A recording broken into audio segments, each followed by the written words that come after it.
Guide dog puppies and the training process. Sassy and Ida wearing her white harness. Edinburgh Castle is in the background. Welcome back to Thinking Out Loud, and today I'm going to be chatting to you about guide dogs and what they are about and the process. Guide dogs are specifically bred to become guide dogs. So guide dogs need to be good-natured, they need to be okay in loud environments, they need to kind of be sociable and also hardworking. So the brood bitch, which is the mum, is bred specifically and will have lots of pups over her lifetime, and each pup is hopefully trained and raised to become a guide dog puppy. Guide dog puppies are named, each litter are named after a letter of the alphabet. For example, if they were born under the letter L, they'd be called Luke, Lisa, Lino. They've got weird names. It's whatever you want. The only letter they don't use in guide dogs is an X, because it's much harder to find a name, as well as it's harder for the dogs to understand. From 6 to 8 weeks, the puppies get vaccinated and given to a puppy walker. So a puppy walker is a volunteer who will literally look after your dog for a year and teach them all the basic things like how to be outside in the world around them, how to go from A to B, learning everything that you would expect of a puppy, so the smells and sights of our human environment.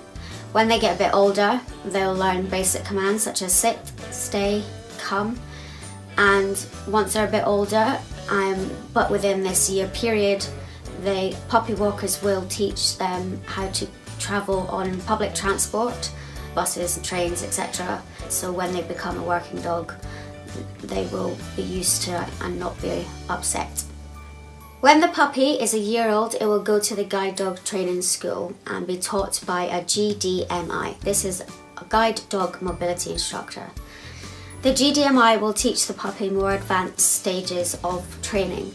So they'll teach the puppy how to walk in a straight line, stay in the centre of the curb unless there's an obstacle, to turn left and right on command, to sit at curbs, and to continue walking in a straight line unless given the instructions to turn.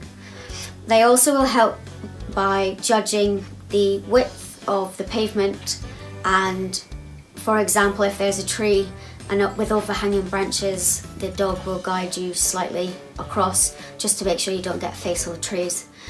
And for the most part that's worked for me, but I'm really petite, so Ida has walked me into plants before. The matching process is really complex. Essentially, guide dogs will look at every part of your lifestyle, your environment, and the dog's temperament and match you accordingly.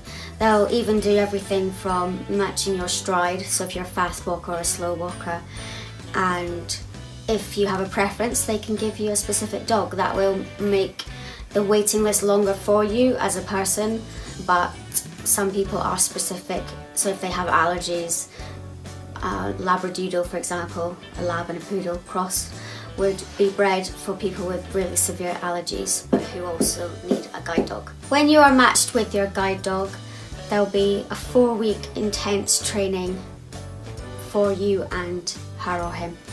Usually 2 weeks will be done in a hotel or an area you don't know, so you can both focus rigidly on getting to know each other, learning the basic commands, as well as learning each other, because that's super important. The difference between a guide dog in training and a qualified guide dog is its harness. Guide dog puppy Grace wearing her brown harness. Orange sash saying guide dog in training. When it's in training, it will wear a brown harness, and when they have qualified with their handler or owner, they will be wearing the white harness. This is where most people I get come up to me and ask if I'm training Ida, but no, because she's wearing the white harness, she has already qualified. Once you've qualified, you sign lots of paperwork and hand over 50p, and then they are your dog. The process of raising a guide dog and it becoming a working dog is really expensive. There's so many people and things that go into raising a guide dog. It's not cheap either. It's around £50,000 just to have it trained and become a working dog. The people that volunteer from puppy walking all the way through to the GDMIs who train your pup to become yours is so intense that I think people don't realise that it's a lot of work on the dog's behalf as well as everyone else's. The dog would not do the job if they didn't enjoy it, because they're tested throughout each stage to make sure that they are still happy to do the job and essentially be your eyes for the next sort of 8 years. If they are not happy or their behaviour isn't up to scratch, then they will get removed and be rehomed with people that guide dogs know and trust. Do you have a guide dog puppy, a service dog, or on the waiting list? Then leave me a comment below because I'd love to hear from you. Thanks so much for watching this video. I do hope you enjoyed it. If you did, please share it and don't forget to subscribe, and I will see you in the next one. Bye!